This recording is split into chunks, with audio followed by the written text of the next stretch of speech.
Hello everyone, welcome to Sanmarga classes. ರೇಖೆಗಳು ಮತ್ತು ಕೋನಗಳು ಅಧ್ಯಾಯದ 36ನೇ ಪ್ರಶ್ನೆಯನ್ನ ಗಮನಿಸಿ. ಒಂದಂಕದ ಪ್ರಶ್ನೆ. ಚಿತ್ರದಲ್ಲಿ ಎಲ್ ಸಮಾಂತರ ಎಂ ಆಗಿದ್ದರೆ ಎಕ್ಸ್ ನ ಬೆಲೆಯನ್ನ ಕಂಡುಹಿಡಿಯಿರಿ. ಸೊ ಇಲ್ಲಿ ಎಲ್ ಮತ್ತು ಎಂ ಹೇಗಿದೆ, ಸಮಾಂತರವಾಗಿರೋದ್ರಿಂದ ರೇಖೆಗೆ ಲಂಬವಾಗಿರುವ ಯಾವುದೇ ರೇಖೆ, ಸಪೋಸ್ ಇದನ್ನ ನಾವು ನೋಡಿ, ಈ ಒಂದು ರೇಖೆ ಟಿ ಅಂತ ಇಟ್ಕೊಂಡ್ರೆ, ಸೊ ಇದೇನಾಗುತ್ತೆ, ಎಲ್ ಎಂ ಅನ್ನ ಛೇದಿಸ್ತಾ ಇದೆ, ಟ್ರಾನ್ಸ್ಫರ್ಸಲ್ ಲೈನ್ ಅಂತ ಹೇಳ್ತೇವೆ.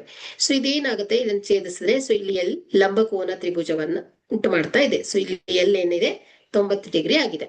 ಸೊ ಹಾಗೆ ಈ ಎಲ್ ಟಿ ಏನ್ ಮಾಡ್ತಾ ಇದೆ, ಎಂ ಅನ್ನು ಕೂಡ ಛೇದಿಸ್ಕೊಂಡು ಹೋಗ್ತಾ ಇದೆ. ಸೊ ಇಲ್ಲೂ ಕೂಡ 90 ಡಿಗ್ರಿ ಕೋನವನ್ನ ಉಂಟು ಮಾಡುತ್ತೆ.